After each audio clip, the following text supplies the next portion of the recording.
What if I told you that this isn't what you think it is? According to my 2-year-old daughter, this isn't a popcorn bucket, but in fact, a chair, as well as this, and even this. And if you don't believe me, well, here's the evidence. So I think it's time I built her a real chair.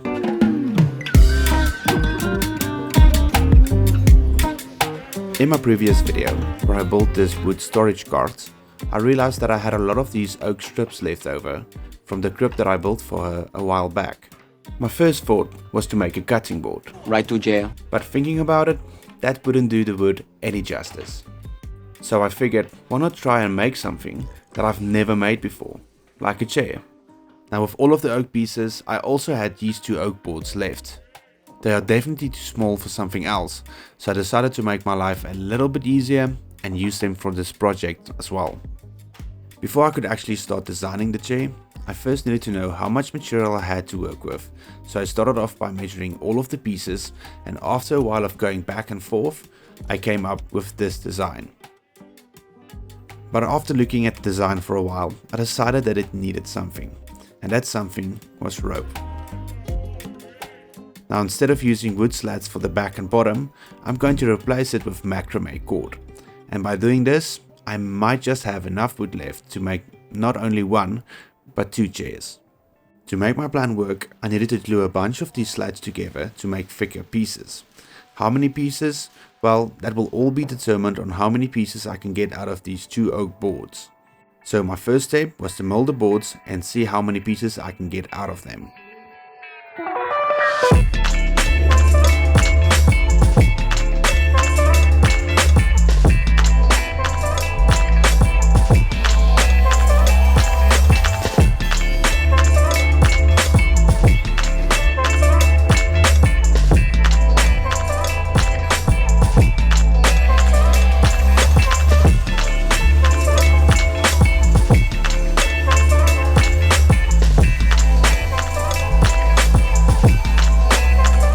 Now, I was able to cut all of the leg pieces and the back uprights out of the 2 boards, so I only had to glue enough slat pieces together for all of the stretches. Once the glue was dry, I used my jointer to square up the pieces and then plane them to the final thickness.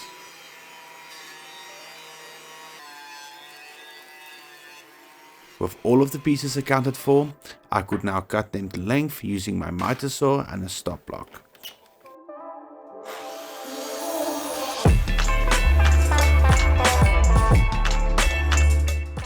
I designed the backrest with a slight backward tilt for comfort. To get that angle, I set my miter saw to 5 degrees and cut the uprights to length. With all of the pieces trimmed to their final dimensions, it is now time to work on how they will be joined together, and for that I'll be using dominos. If there's one thing I've learned over the years, it's to always do a test fit. The next step was drilling pilot holes for the nails. Now it's not absolutely necessary, but it makes hammering easier and it helps prevent the wood from splitting. Using a stencil, I marked the exact positions and drilled pilot holes with a 1.6mm drill bit.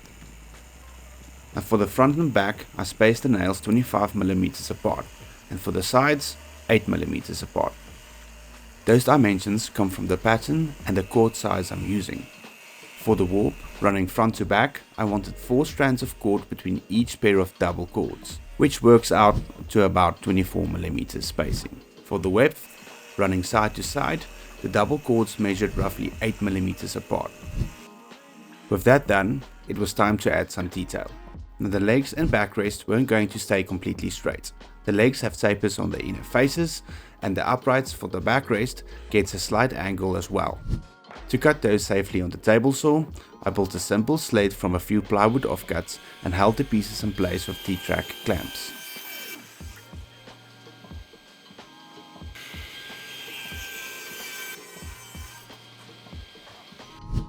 The backrest stretchers also get a slight curve to make them a little bit more comfortable. To create that curve, I cut a template, glue it to the pieces, and then shape all of the pieces on my spindle sander.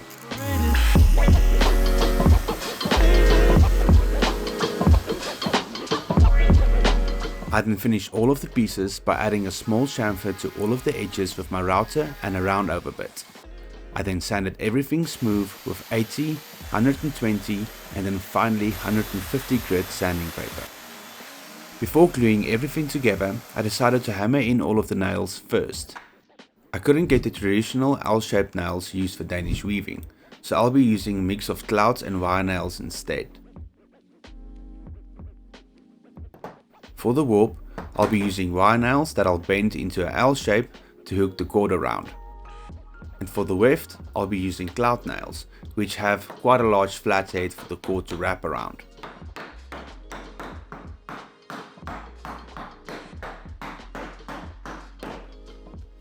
Now that's a total of 296 nails. It doesn't look as elegant as the original nails, but I think it will still get the job done. In order to bend the nails, I started with these needle nose pliers, but later shifted to the thicker pliers that made it a lot easier. Now, with all this done, we can finally start assembling and gluing everything together.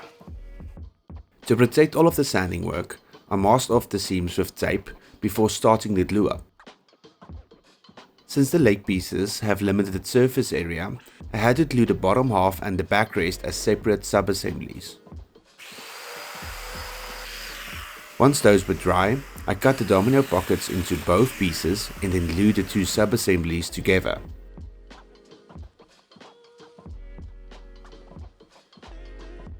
After the glue had dried, I cleaned up the chair by hand sanding it with 180 grit sanding paper and then finished it with my favorite finish for white oak, Rubio Monocoat Natural.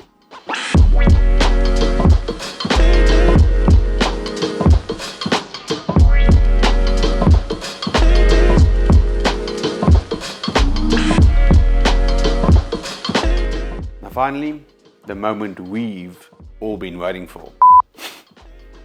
Sorry. Now, the plan was to do a Danish weave technique, but as you have already seen, I couldn't get the nails or the Danish cord. So instead, I opted to use this 4mm macramé cord. Now for the warp, going from front to back, I'm going to use this beige macramé cord, and for the weft,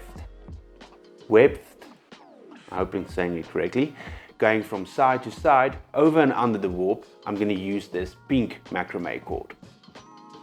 Now full disclosure, this is the first time I'm doing this. Well, it's the first time I'm doing any type of weaving, so I might just butcher this.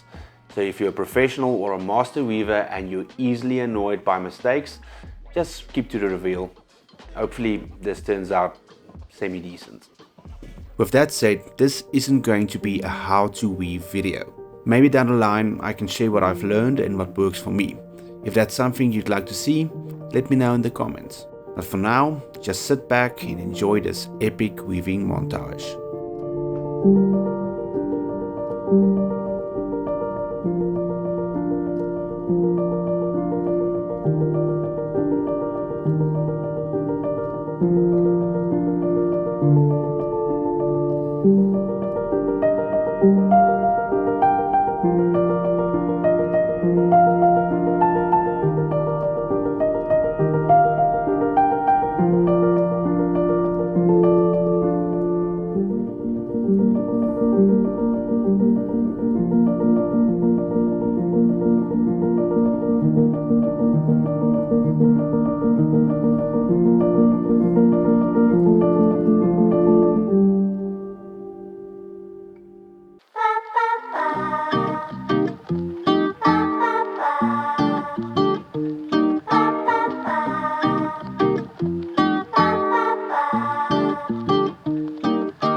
Now I never would have guessed that I enjoyed this project as much as I did.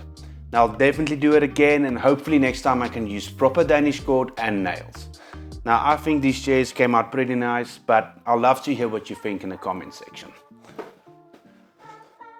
Thank you for watching the video. If you enjoyed it, please give it a like, leave a comment and share it. And if you want to support the channel directly, I'll leave my Patreon link in the description below. And I'll see you in the next one. Now I just need to figure out what I'm gonna do with these. Maybe a cutting board? Right to jail.